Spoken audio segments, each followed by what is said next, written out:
name is Adam, and my partner is Will, and we're going to be feuding the negative, so we are for the death penalty. First off, I'd like to state that the death penalty is a tool used on only the most serious killers. The death penalty is the perfect tool for serious killers because how about the innocent people who have to live in fear as long as potential killers know that they can always resort to the insanity defense when they are caught? If capital punishment cannot be an effective deterrent to such senseless criminals, as many liberals claim, then what else is? There has to be an appropriate punishment for the really dangerous convicted criminals so that justice may be done. If not all killers should be punished by a death sentence, at least those permeated serial killers like the kind of Dahmer should get what they all deserve, which is capital punishment.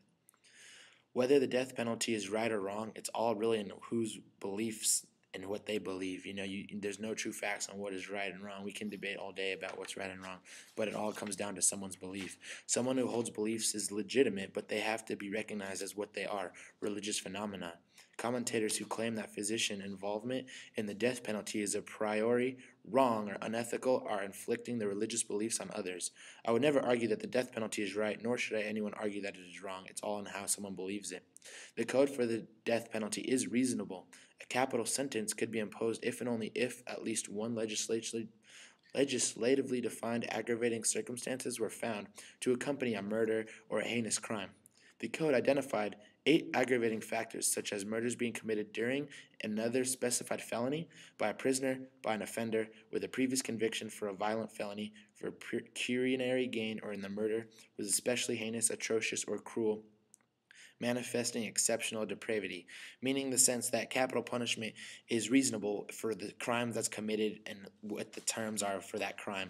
So if crimes get committed and it's a heinous crime, it's a moral crime, it's unethical, it's something that's terrible, that we hear on TV, then the death penalty is a reasonable option for their punishment.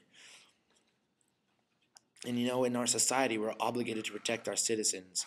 Capital punishment is often defended on the grounds that society needs to protect the safety and welfare of its citizens.